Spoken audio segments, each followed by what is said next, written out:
तो ये वक्त है लोकतंत्र के महापर्व का, यानी लोकसभा चुनाव का। रैलियों का दौर शुरू हो चुका है। कहीं जुमलेबाजी तो कहीं आरोप प्रत्यारोप लगाए जा रहे हैं। विस्तार न्यूज आपको बताएगा कि कहां लाउड स्पीकर पर नेताओं के बोल से हलचल हुई और कहां लाउड स्पीकर पर नेताओं का बोलना भारी पड़ गया।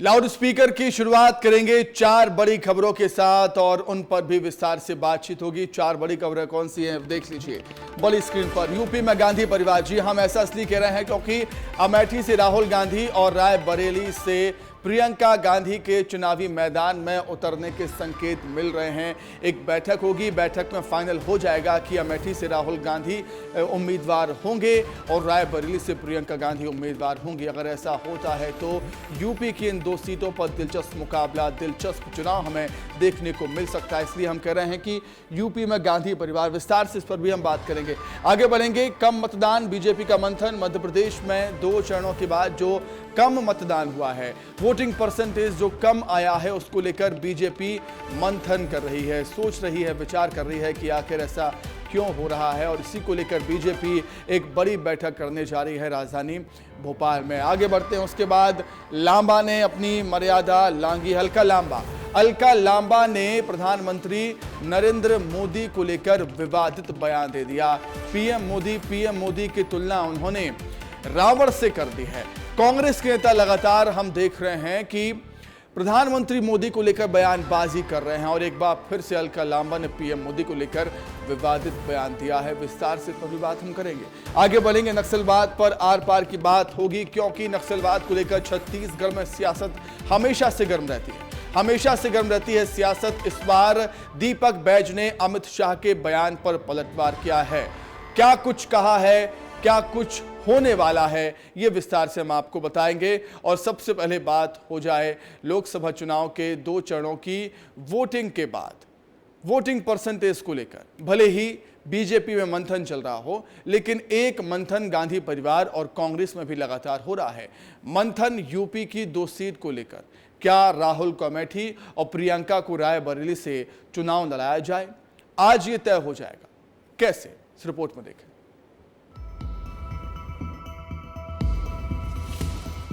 उत्तर प्रदेश की 2 लोकसभा सीट अमेठी और रायबरेली हमेशा से कांग्रेस के लिए महत्वपूर्ण सीट रही है। देश में लोकसभा की 543 सीटों में ये दोनों सीट वीवीआईपी सीट मानी जाती है। अब सवाल यह है कि क्या एक बार फिर अमेठी से राहुल गांधी मैदान में उतरने वाले हैं और सोनिया गांधी के राज्यसभा जाने के बाद खाली हुई रायबरेली सीट से प्रियंका गांधी अपने चुनावी करियर की शुरुआत करने जा रही हैं। उत्तर प्रदेश में समाजवादी पार्टी के साथ मिलकर कांग्रेस 80 में से 17 लोकसभा सीटों पर चुनाव लड़ रही है। इनमें अमेठी और रायबरेली सीट कांग्रेस के लिए काफ़ी अहम है। चर्चा है कि अमेठी से राहुल गांधी और रायबरेली से प्रियंका गांधी चुनाव लड़ सकती हैं। दिल्ली में केंद्रीय चुनाव समिति की बैठक होने वाली है और कांग्रेस इन दोनों सीटों के अलावा तमाम सीटों पर भी फैसला ले सकती है। एक बार फिर अमेठी में होगा मुकाबला। स्मृति के सामने होंगे राहुल। प्रियंका वाड्रा भी रायबरेली से ठोकेंगी ताल। रायबरेली में होगा गांधी वर्सेस गांधी। अब सवाल यह है कि अमेठी लोकसभा सीट पर 2019 में स्मृति ईरानी से 55,000 वोटों से चुनाव हार चुके राहुल नाना करते हुए अमेठी से मैदान में क्यों उतरेंगे? जवाब भी जान लीजिए। राहुल गांधी की टीम ने अमेठी में सर्वे किया है। 40 दिनों तक कांग्रेस ने सर्वे कराया है। दिल्ली से लगातार माहौल की रिपोर्ट मांगी गई है। बूथ स्तर तक संगठनों से संपर्क किया गया। कांग्रेस के नेताओं की मांग है राहुल अमेठी से चुनाव लड़े। अमेठी में हुए 16 में से 12 चुनाव कांग्रेस ने जीते हैं। 2004, 2019, 2014 चुनाव में राहुल अमेठी से संसद पहुंचे। उधर रायबरेली सीट पर भी मुकाबला रोचक हो सकता है। 2009, 2014 और 2019 में चुनाव जीतने वाली कांग्रेस की सबसे बड़ी नेता सोनिया गांधी इस बार मैदान में नहीं है। कांग्रेस के लिए अब तक सेफ मानी जाने वाली इस सीट पर प्रियंका गांधी मैदान में हो सकती हैं। बीजेपी ने भी अब तक इस सीट पर उम्मीदवार घोषित नहीं किया है। हालांकि वरुण गांधी को लेकर भी चर्चा हो रही है। उधर प्रियंका गांधी के पति रॉबर्ट वाड्रा भी चुनाव लड़ने की इच्छा जाहिर कर चुके हैं। पांचवें चरण में अमेठी और रायबरेली में मतदान होना है। 3 मई नामांकन के लिए आखिरी तारीख है। 20 मई को होगा दोनों सीट पर मतदान। इंडिया गठबंधन के साथ सिर्फ 17 सीटों पर उत्तर प्रदेश में चुनाव लड़ रही कांग्रेस के लिए अमेठी और रायबरेली सीट सबसे ज्यादा जरूरी है। तो क्या अमेठी से राहुल गांधी और रायबरेली से प्रियंका वाड्रा चुनावी मैदान में उतरने जा रहे हैं? तो क्या एक बार फिर से राहुल गांधी और प्रियंका गांधी कांग्रेस की पारिवारिक सीट से चुनाव लड़ते हुए नजर आएंगे? अगर ऐसा होता है तो काफी दिलचस्प होगा इन दोनों ही सीटों पर चुनाव। क्या कुछ समीकरण बन रहे हैं, क्या कुछ सूत्र कह रहे हैं, क्या कुछ जानकारियां हैं इन दोनों सीटों को लेकर, वो हम समझेंगे। समझने के लिए हमारे दो सहयोगी हमारे साथ जुड़ रहे हैं। लखनऊ से हैं आदर्श सिंह और दिल्ली से हमारे सहयोगी अमृत तिवारी जुड़े हुए हैं। अमृत, सबसे पहले आपके पास आ रहा हूं। जो बैठक होनी है कांग्रेस की, इन दो सीटों को लेकर मंथन कांग्रेस लगातार कर रही है, उस बैठक को लेकर फिलहाल क्या कुछ अपडेट है अमृत?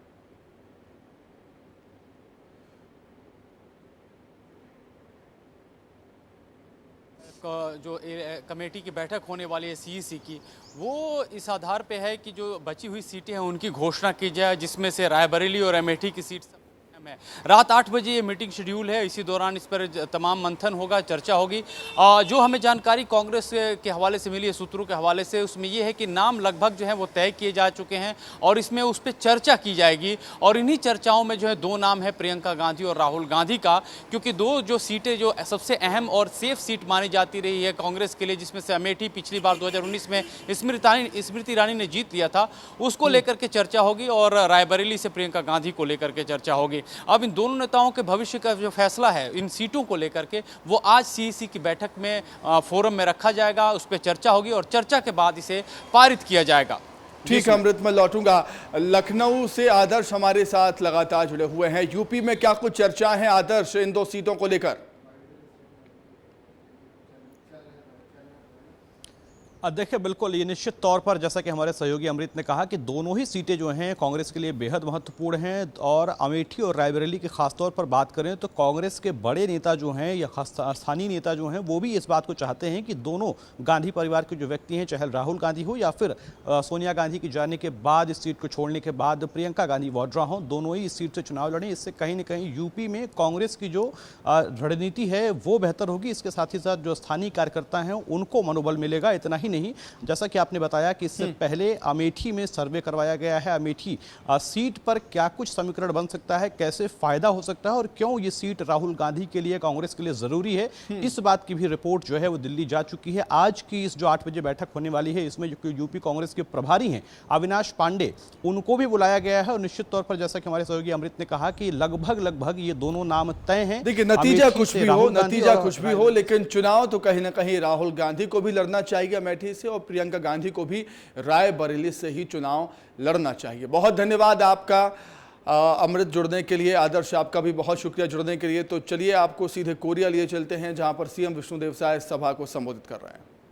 ये कांग्रेस पार्टी के लोग बन करी ने इमरजेंसी में लोकतंत्र के हत्या करे के काम ये कांग्रेसिया मन करी ने, लेकिन अभी मुद्दा विहीन होगी ने तो हमार जनता ला भरमाए के प्रयास करत है। एमन के भ्रम में आना नहीं है। अभी हमारे मोदी जी आयरिन कह के गई नहीं कि जब तक हम लोग सरकार में हैं तब तक किसी का आरक्षण खत्म नहीं होगा, न संविधान के साथ कोई छेड़छाड़ नहीं होगा। आज हमारे माता बहनी मन बैठी रहे, आप सबला महतारी बंधन के 2 महीना के पैसा मिलिस कि नहीं मिलिस है ना? हाथ उठावा मिलिस है तो मिलिस है। ओला भी बोलत है कांग्रेसिया मन कि ये खाली चुनाव तक है, चुनाव के बाद ये भी बंद हो जाएगा। मैं मुख्यमंत्री के नाते कहता हूं कि कभी बंद नहीं होगा। जब तक आप मन हमला सरकार में बैठाए हो तब तक हर महीना पहली सप्ताह में आप मन के खाता में पैसा भेजे के काम हमारे छत्तीसगढ़ के सरकार करी है ना। और 70 लाख से ज्यादा हमारे माता बहनी मन के एक लाभ मिलत है और 1 लाख रुपया के फार्म भरवात हैं। आप मतलब विश्वास लागते ये कांग्रेस से अमन दही, ये तो वही बात होगी ना कि ना 9 मन तेल होगा ना राधा नाचेगी, है कि नहीं? अमन के सरकार बनना है नहीं। छत्तीसगढ़ में हमन सरकार बना लेहन, केंद्र में मोदी जी तीसरी बार प्रधानमंत्री बनत हैं, कहीं 0% भी गुंजाइश नहीं है कि कांग्रेस के सरकार केंद्र में आई तो कहां ले मन पैसा दे के बात करी। ये खाली वोट ठगे के बात है। तो इस सब से हमके सतर्क रहना है। और बाकी अभी जो मोदी के गारंटी 2024 संकल्प पत्र जारी हुई से उनमें और अच्छा काम होने वाला है। 18 लाख प्रधानमंत्री आवास के स्वीकृति दे चुके हैं। अभी आचार संहिता के बाद सबकर मकान बनना शुरू हो जाएगी। आज 12 लाख से ज्यादा किसान मन के बोनस के राशि दे दे हैं। 3716 करोड़ रुपया कितना किसान के बोनस के राशि मिली से सबला मिली से। और 145 लाख मीट्रिक टन धान खरीदे हैं 21 क्विंटल प्रति एकड़ के हिसाब से। 3100 रुपया कीमत देने के 1 क्विंटल के अंतर के राशि 24,72,000 किसान के 13,320 करोड़ रुपया एक मुश्त दे के काम करे हैं। अंतर की राशि भी मिल गई। सोई आप मन ला एक बार हाथ उठा के बता देवा सबला मिल गई से। तो ये और तेंदू पत्ता के भी 5,500 प्रति मानक बोरा तेंदू पत्ता के भी कीमत के घोषणा कर चुके हैं। अभी तेंदू पत्ता के सीजन आते 5,500 प्रति मानक बोरा के हिसाब से खरीदी हो ही 15 दिन खरीदबो और बोनस ला भी वापस करबो। जो सरकार ला फायदा हुई तेंदू पत्ता में वापस जो 12.5 लाख तेंदू पत्ता के संग्राहक परिवार हैं उमला वापस करबो। और जो हमारे भारतीय जनता पार्टी के सरकार में व्यवस्था रही से चरण पादुका योजना स्कॉलरशिप की व्यवस्था चाहे वो जो फड़ मुंशी मन है उमन के प्रोत्साहन के राशि ये सब व्यवस्था फिर से चालू होने वाला है। रामलला दर्शन योजना भी शुरू कर चुके हैं। सरकारी पैसा में हमारे राम भक्त मन भगवान राम के दर्शन करके आते हैं। तो ये सारा काम हमें करे हैं। और बाकी और भी जो घोषणा पत्र में है हमारे मोदी के गारंटी में है वो सब काम आने वाला समय में साए साए हो ही दाएं दाएं हो ही। और इसलिए आप सबसे यही आग्रह है कि आने वाला 7 तारीख के सब ला वोट पड़ना चाहिए ना। गर्मी है लेकिन सब ला वोट दे भर निकलना है। देश के लिए मोदी जी के लिए भले थोड़ा धूप लगे घंटा 2 घंटा लाइन लगाना पड़े लेकिन वोट डालना है कि नहीं। और सबके डलवाना है। और जितना विधानसभा में कितना से जितवा रहो राजवाड़े जिला 25,000 से तो ये दारी कितना से जितवा सरोद दीदी ला आए 50,000 से। हाँ तो 50,000 से कम हुई तो ठीक नहीं हुई भाई।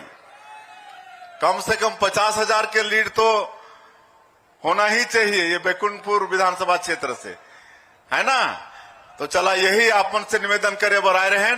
और आपन भारी धूप के बाद भी चिलचिलाती धूप में यहाँ पर हमके सुने के बराए एक धन्यवाद देते हुए मैं अपन बात ला यही समाप्त करत हूँ। जय हिंद जय छत्तीसगढ़। बहुत बहुत धन्यवाद सम्माननीय मुख्य अतिथि विष्णुदेव साय जी जिंदाबाद। अब मैं स्मृति चिन्ह भेंट करने के लिए जिला के सीएम विष्णुदेव साय यहां पर संबोधित कर रहे थे और कांग्रेस पर आरोप लगाए हैं बीजेपी सरकार की उपलब्धियां गिनाई हैं और जाते जाते लोगों से वोट डालने की अपील की है। लाउड स्पीकर में आगे बढ़ते हैं। महिला कांग्रेस की राष्ट्रीय अध्यक्ष अलका लांबा का छत्तीसगढ़ में विवादित बयान सामने आया। पीएम मोदी की अलका लांबा ने रावण से तुलना कर दी है। लांबा ने कहा कि भगवान राम माता सीता के लिए रावण से अपना सब कुछ त्याग कर लड़े थे। प्रधानमंत्री कुछ भी नहीं त्याग रहे हैं। प्रधानमंत्री गरीब मजदूरों के अधिकार के हकों का हनन कर रहे हैं, अधिकार का हनन कर रहे हैं और पूंजीपति मित्रों को सौंप रहे हैं।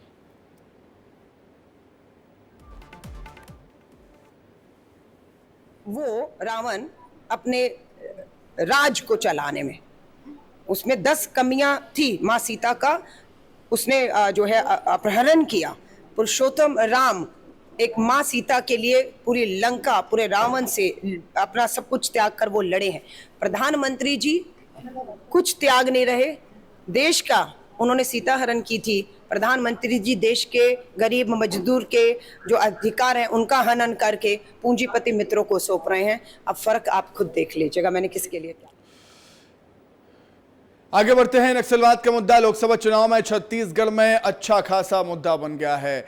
अब इस पर खूब राजनीतिक टीका टिप्पणी भी हो रही है। छत्तीसगढ़ में चुनाव प्रचार के दौरान पहले पीएम मोदी और हाल ही में गृह मंत्री अमित शाह ने नक्सलवाद को लेकर कांग्रेस पर वार किए थे। दोनों ही नेताओं ने दावा किया था कि जल्द ही छत्तीसगढ़ से नक्सलवाद खत्म कर दिया जाएगा। अब इस पर कांग्रेस ने जोरदार पलटवार किया है। इस देश से नरेंद्र मोदी जी ने आतंकवाद को समाप्त किया। इस देश से नरेंद्र मोदी ने नक्सलवाद को समाप्ति के कगार पर लाया। हमारे विष्णुदेव जी को मुख्यमंत्री बनाया, विजय को गृह मंत्री बनाया। 4 ही महीने में 90 से ज्यादा नक्सलवादियों को समाप्त करने का काम ये भारतीय जनता पार्टी की सरकार ने कहकर जाता हूं। 2 साल दे दीजिए, मोदी जी को फिर से प्रधानमंत्री बना दीजिए। छत्तीसगढ़ से हम नक्सलवाद को उखाड़ कर फेंक देंगे। देखिए, भारतीय जनता पार्टी के अगर बयानों को देखेंगे, पिछले 10 साल से केंद्र में भारतीय जनता पार्टी की सरकार है और छत्तीसगढ़ में भी सरकार थी। ये तो पिछले 10 सालों से खत्म कर रहे हैं, अभी तक खत्म हुआ नहीं। ये सिर्फ चुनावी भाषणों में ही, कागजों में ही नक्सलवाद को समाप्त कर रहे हैं। जमीनी हकीकत बिल्कुल उल्टा है। भारतीय जनता पार्टी पास नक्सल नीति है क्या? इनके पास कोई नीति नहीं है। ये सिर्फ चुनाव समय ही गरीब जनता का, आदिवासियों का वोट लेने के लिए इस तरह का बयान। और इसी के साथ ही लाउड स्पीकर में फिलहाल इतना ही। खबरें लगातार जारी हैं, देखते रहिए विस्तार न्यूज। नमस्कार।